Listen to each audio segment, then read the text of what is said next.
I'm going to go ahead and open the venue to everyone to ask questions. So you can go ahead and raise your hand or unmute yourselves and go ahead and ask Geoffrey some questions. It's open as of right now. So there you go. We're Big Muddy. We're the Big Muddy Film Festival. Big here. Muddy, yeah. Okay.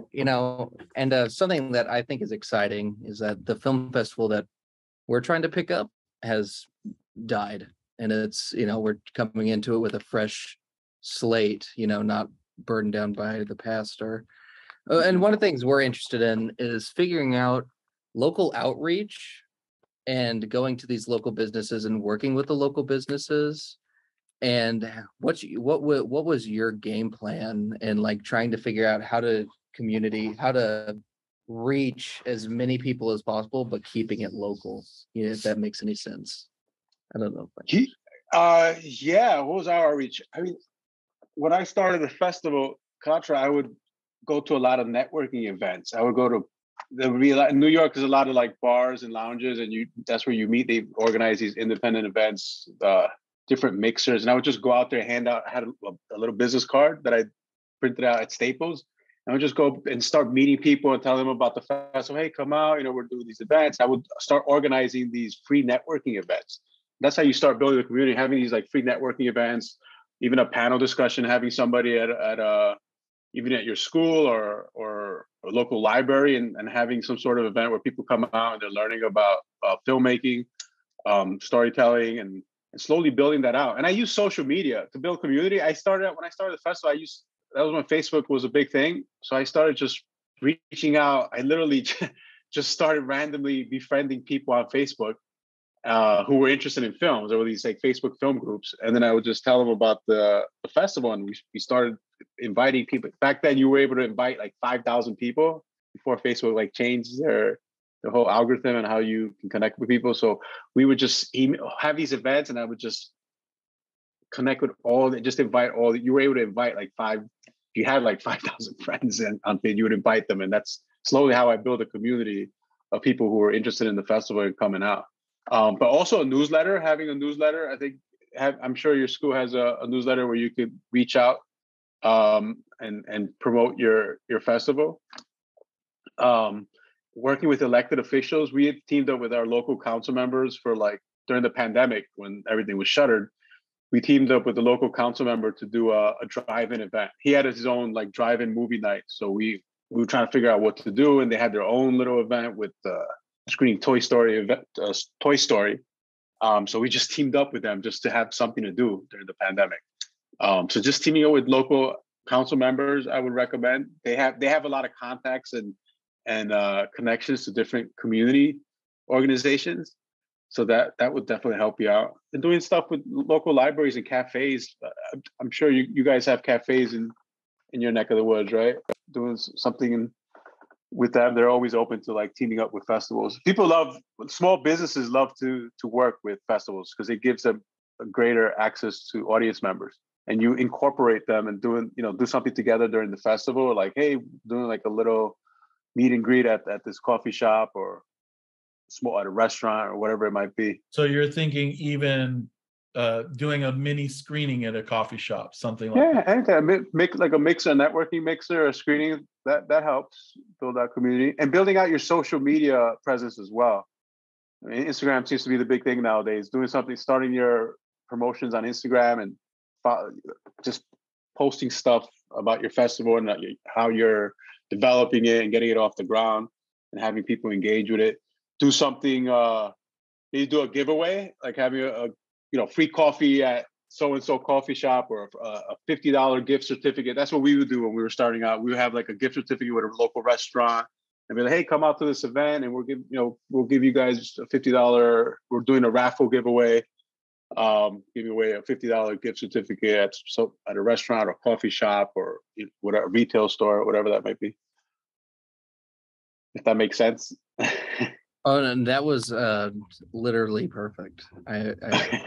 If I could follow up just really fast because it's at the top of my mind.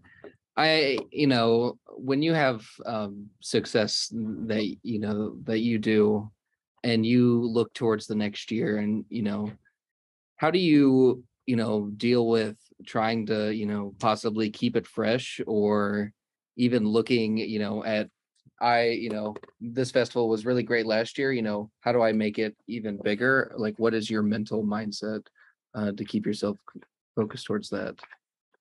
I just try to get through the festival that's coming up next. If I start thinking about what's going on next year, I'm going to drive myself crazy. It's hard. I mean, I'm always constantly thinking at the festival, things are happening. You're meeting people. And they have ideas. At the end of the year, this year's been crazy because again, the pandemic's still ongoing. Hopefully it's over soon. But things were pushed back. We were supposed to the first round of the festival was supposed to happen in January or February, and we kept pushing it back because of Omicron. Then we started off in May, so it's been nonstop since like June, I think it was. We came back in June, and since I have 6 festivals, I just been nonstop, just thinking about getting through each month. But I am in that process now because we have 2 more months left, and then season dies down for the festivals. So I'm gonna have time to think. We could talk about that by the end of the year. I'll have time. I need time to think. And these festivals, I'm just constantly thinking about the work, the films that we have. We're watching hundreds of films, as you know, with big money. You get a lot of films, and you gotta spend time watching it, reviewing it, talking to your team about what works and what we could do to launch the filmmaker's career, provide them prizes that'll help them in the future, and ultimately getting them a distribution deal. So that's what we're planning every year. We're trying to figure out a way to provide a distribution deal for the filmmakers. Because at the end of the day, you want to make money, right? You make your film, you spend all your blood, sweat, and tears. You want to make a few dollars out of it. So that's something that we're really pushing for. Now that we're 10 years in, we're really pushing for that component for the filmmakers' afterlife after they screen at our festivals. And that creates a great incentive for the filmmakers to want to submit to your festival too, that you're bringing distribution partners there. They're like, okay, I'm submitting, but what's in it for me? Well, not only is it to be in New York City or to be and meet all these filmmakers, the other thing is the distributors, right?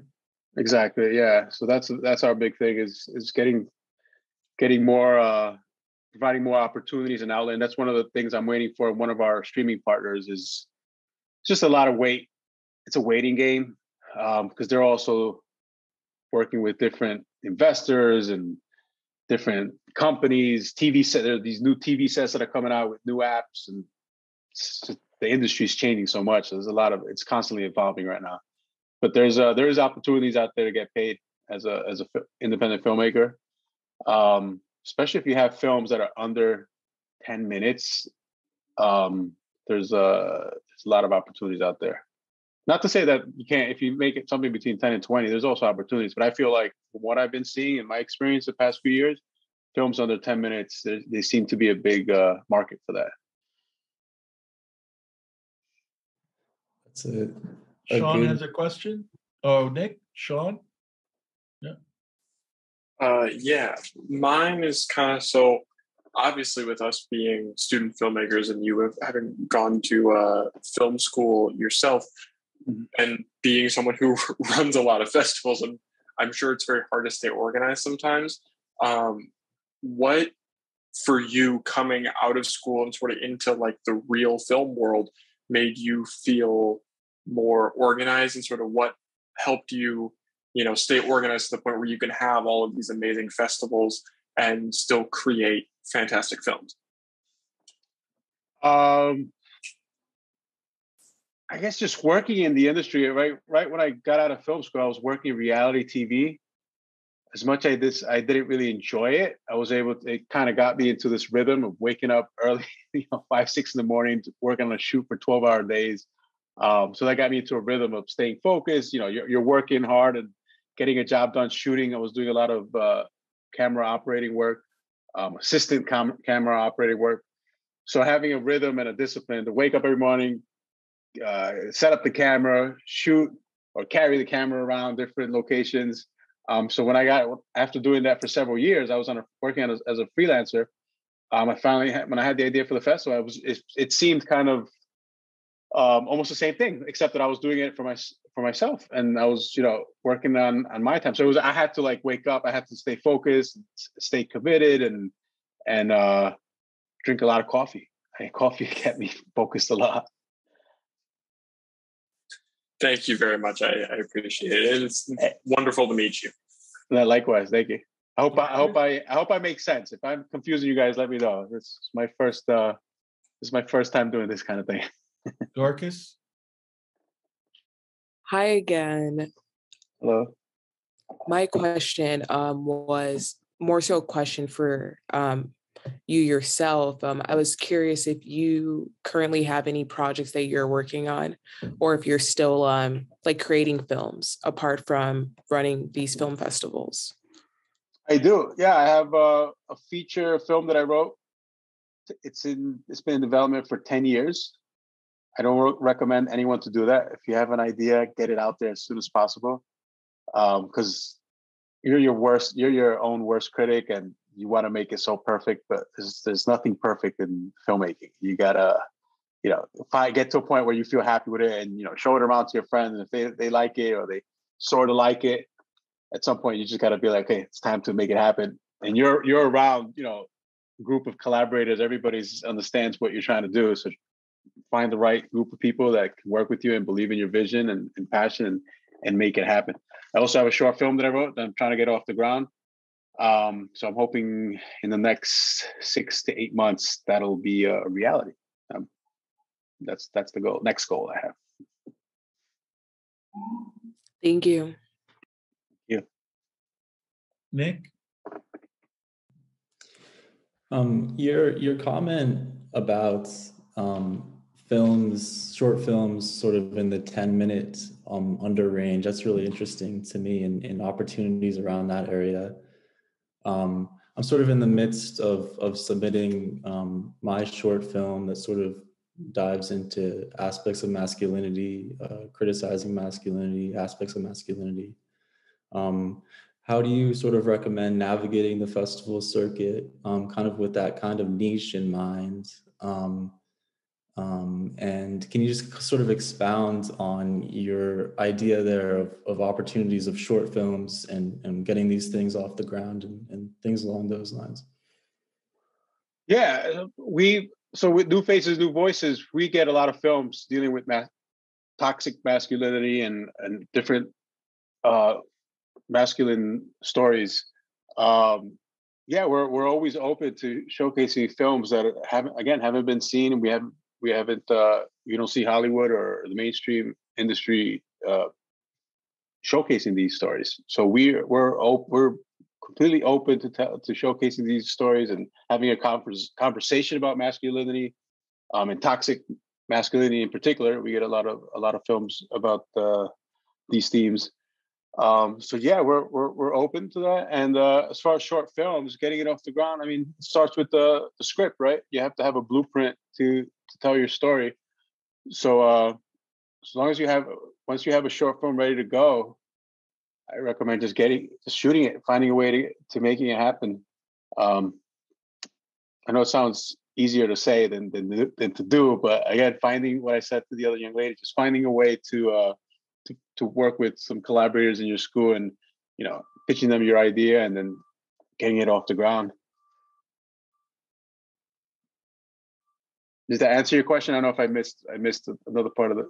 I think that just to follow up on that, it's even getting it off the ground, even after it's done being shot. Just kind of navigating the environment and promotion and build. So I would say definitely you should build out an electronic press kit, having a way creating a pitch deck with your character, your story, explaining it with pictures. That's a big thing. Festivals like to see that. They also like to see some sort of social media presence. So when you're ready to navigate the festival world, you're able to promote the film and show that you have some sort of following. It doesn't have to be a huge following. It could be just a couple dozen people following your Instagram pages or your Facebook pages, or I think TikTok is a big thing now. I haven't used it yet, but I I know that seems to be the new trend now. But Instagram is a big thing right now. That's film festivals love to promote their stuff on social media, and having some sort of way to help the festival promote and do a cross promotional thing is a big thing. Also having a trailer, a teaser, not even a trailer. It could be a short 30-second, a 60-second teaser about your film that highlights an important part of the story that you're telling. All that stuff is great promotional.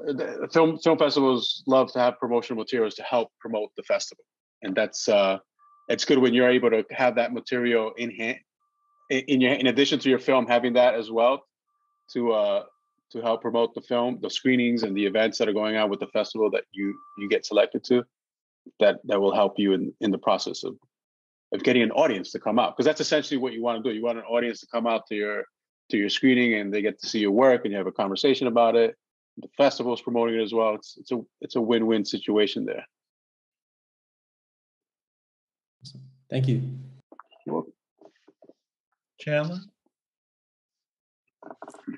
Hi. I just had a question about so I don't remember, it was last semester, there was going to be an opportunity where me and her were going to be able to come intern for the, I think it was your festival. Okay. So I just wanted to ask about how you went about internships, or if there was any upcoming opportunities or anything like that available. So thank you. Yeah, we work with a local nonprofit organization here in New York to work with interns. We're always looking for new volunteers, interns to come on board and be part of our team. So we spoke last year with some folks. So if there's an opportunity where you guys can come to New York and help us out, we'd welcome you guys with open arms. I mean, we're always in need of assistance. Putting these festivals are no picnic here in New York. It's really hard work. So we're always open, and anything that we can do to help you guys out while you're helping us out, definitely. I guess Peruz could maybe chime in here. Yeah, and also, as long as we in the School of Media Arts know early on enough that we don't do it late in the semester, but it's something that we're preparing early, then the School of Media Arts, and now that I'm the chair of the Fine Arts Committee, we might be able to bring funds to you to help you make that happen. So if it's difficult to make the journey in some way, maybe the lodging or the flight, maybe that's one way that SIU can find that, either through the School of Media Arts, or we would find other ways to make that happen. But it's something where you would need to communicate with me, and then we would start that process early on if you needed the financial help on our side to get there, if that makes sense. Yeah. Okay. Yeah, we have several festivals coming up, and then next year, I think probably next year will probably be a good, if there's an opportunity we can do something, we're going to need a lot of help. That'd be great. Thank you. You got it. I see people physically raising their hands instead of virtually. So Sean, is that a hand raised? Yeah. Go ahead. Real quick, kind of bouncing off of Chandler, is there a website or somewhere we can go to sort of just find information about that if we're interested in that?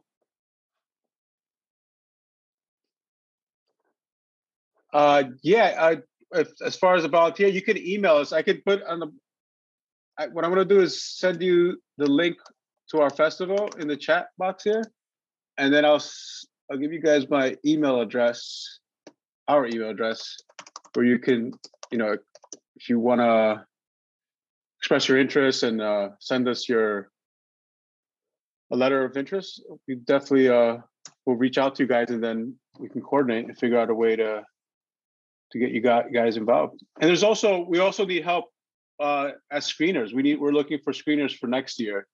If you guys are interested in actually watching the films that we're getting and providing your feedback and help judge the submissions, that's another way that you guys could be involved if you're interested in that. And you could do that remotely. That's fantastic. What an opportunity.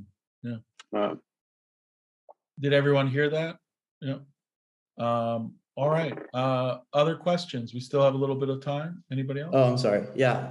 I guess just being a filmmaker and a festival creator, how does that sort of give you some great, inside knowledge to create a great environment of curation and collaboration among people gathering sort of in the space? I think that's a really, kind of a great opportunity. And I just want to get your thoughts on that. Yeah, no, it's definitely helpful to be a filmmaker where, creating your own films first and then learning how it is to make movies. I mean, we all know how hard and challenging and it's a very tough to make a film. Sometimes it's a miracle when you actually complete a film, especially if it's very complicated and there's a lot of different things going on. And then having the festival, organizing it, putting things together, meeting the filmmakers, you have more of a, like Baru said, you're more empathetic to their creative vision and what they're trying to do, and you're able to have a conversation about the different things that are going on in the films that you're watching. So it definitely gives you, I think, a different perception and more of an understanding than normal, the regular folks who are watching movies in the movie theater. So it definitely helps to have that both experiences to understand what the filmmaker is trying to do, what the story that they're telling, what they're trying to say. And Geoffrey, I also see that some of my graduate students are here also in the script writing and the writing program.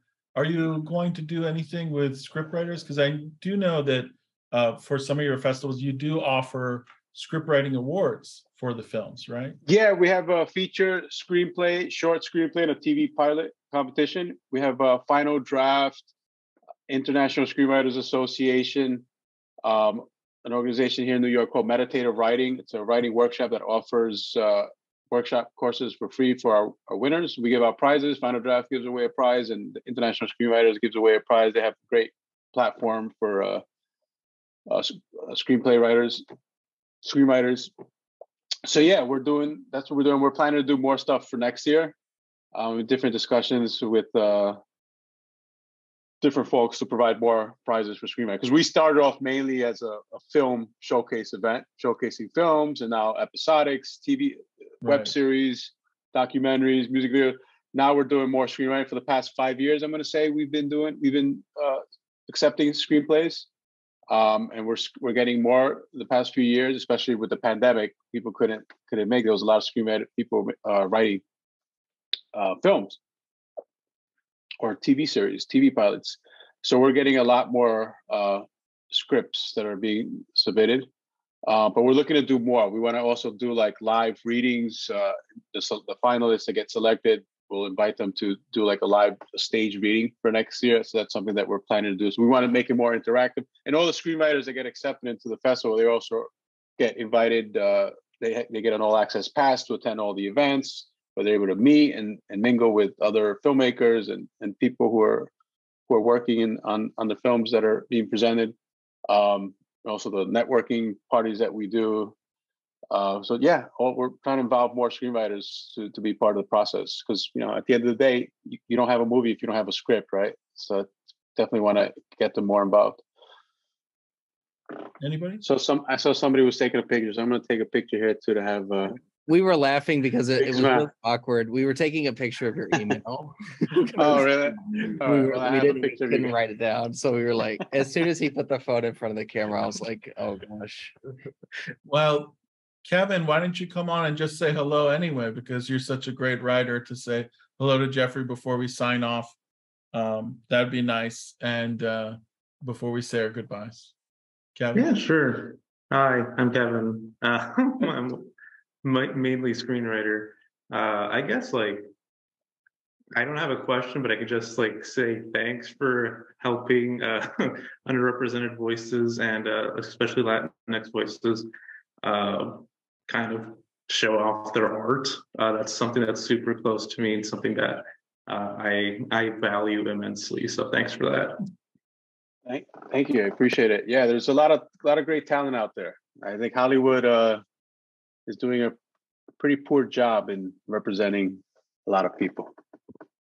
A lot of it's Hollywood's it's a tough industry. It needs to change. It needs to change. There's still a lot of work to be done. Let's just leave it at that. It's a lot of work that needs to be done. That's what we do. That's what we do at Katra. That's what we do. That's what I'm doing. I'm putting in the work. You know, I don't have a life. I just work on these festivals and give filmmakers like yourselves a platform. Well, I admire it so much. Kevin does the work that you're doing, Geoffrey. We value it so much, and that you're giving all of us an opportunity. And we can't wait for you to be involved with Big Muddy, and for all of us to be submitting and to be involved with all your festivals, and telling the world of what a great job that you're doing. So from us here at SIU to you, thank you so much for being here with us. Let's all say a gracious thank you to Geoffrey as we close out the night in the Midwest and to the East Coast in New York City. Thank you so much, Geoffrey. Thank you to all. Thank you, Cruz. Have a great night. Thank you, guys. Good luck out there. Keep making films. Thank you. Good luck, guys. Yeah. Hope to see you guys at Big Muddy. Yes, you will. Yeah. All right. Peace out, guys. Take care.